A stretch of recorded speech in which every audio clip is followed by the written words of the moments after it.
There is one filmmaker who moved the ship over the mountain, who went through the minefield to get the shots he needed, who threatened his main actor with death to get him back on the set. And oh boy, he really meant it. It's time for editing lessons from Ruthless Werner Herzog.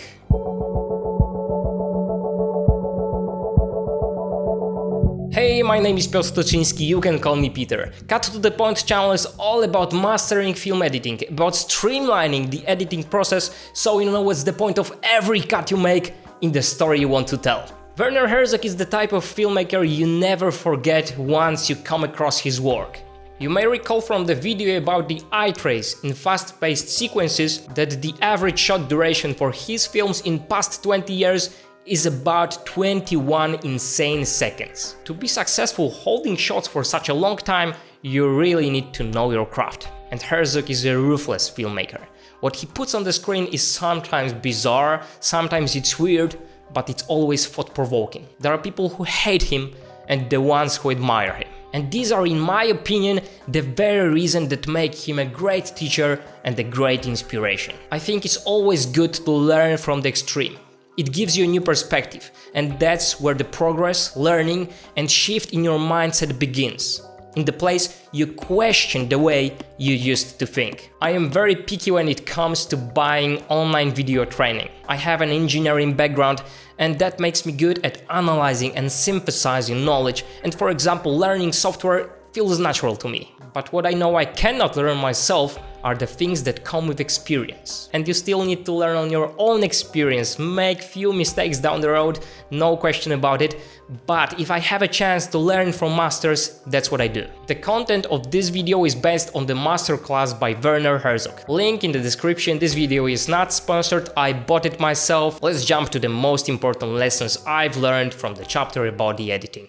Look at the footage as if you found it somewhere. I already heard about it from other filmmakers who like to take a break between shooting and editing to distance themselves from what they already know about the footage. However, Herzog put it in a new way for me. He says you need to act and feel like you have found the footage somewhere else, like someone handed it to you. Because otherwise you may be so connected to the footage that you will want to use it even if it doesn't work in the context of the story. And if it doesn't, it shouldn't be there. It's that simple, even if it's a very good footage that required a lot of resources to get it right. He also says he always wants to have an editor, even though he could edit himself, but the new perspective is invaluable. Someone who will question his ideas and decisions. He doesn't look for a yes man. No. The editor is supposed to be a critical thinker, to bring something new to the table. So always try to act as if you have found the footage somewhere else, as if someone handed it to you. Take notes when watching dailies for the first time. When you're watching your footage for the first time, you should write your observations with some kind of time code. It will help you memorize the footage. Even though it's the process you cannot learn at once, it's worth it, and it will help you in the editing process down the road. Herzog puts exclamation marks alongside the strong moments, or even a few exclamation marks if the moment is especially powerful. I must say I will do that the next time I am working on some kind of documentary or short fiction project. And it will probably take a few iterations to get the process right and the way it works for me, but I feel like it's very wise advice and something that will pay off later when crafting the story. Stay away from endless tweaking and iterations. There is nothing worse than the loop of endless opinions and leaving yourself too many options. You should know what's right for the film you're making, and you should make up your mind as soon as possible. That involves footage selection, juxtapositioning of your shots, music choices, and so on. It feels like Herzog is trying to say, when in doubt, trust your guts. I like this approach, and even though many will argue with it, I think it requires the best asset a filmmaker can have. A strong vision. Get the right feedback. You want the right people that will tell you the truth about your film. And it doesn't necessarily mean they're a large testing audience, though these are great for testing humor in your film. But besides that, you want a handful of people that will honestly tell you how they feel about your film. The term final cut by definition means the right to decide how a film is ultimately released for public viewing. Very often it belongs to the producer. Sometimes it belongs to the director, but Herzog stresses the fact that the real final cut always belongs to the audience. Their reactions at test screenings are what should shape the final cut. Find a way for the footage you can't ignore. If you've seen his films, you know that sometimes there are shots so unique that you will remember them for the rest of your life. Herzog gives advice that if you have a footage that is so strong that cannot be ignored by anyone, you need to find a way to put it in a film, even if it wasn't supposed to be in it in the first place, especially in this case. He says he wrote a scene into a film just to put a powerful footage in a context of a theme.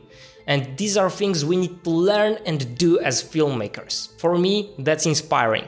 And for Herzog, it may even mean inventing a quote that he will sign with the name of some famous person. But if the footage is really strong, you need to find a way. Of course, these are only a few things I've learned from not even 20 minutes long chapter, but the whole masterclass, in my opinion, is just amazing. Herzog is one of the directors that for many is too controversial.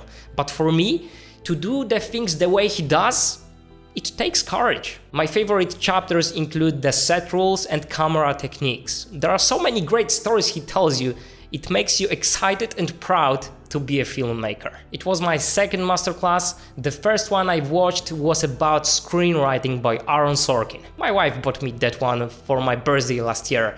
It really makes a great present for any kind of filmmaker. Check out the link in the description to learn more about masterclass, and once again, this video is not sponsored. However, for a full disclosure, if you use the link in the description to buy your own copy, I will get a small commission. There is no additional cost to you, don't worry, and you will keep the lights on at Cut to the Point headquarters, so thanks in advance. Please like the video, and if that's your first time here, I'd love to have you subscribed and hit that bell icon so you don't miss out on new videos. Check out my latest videos about the eye trace and the pancake timeline technique. It was Peter, until the next time, shoot and edit like there is no tomorrow.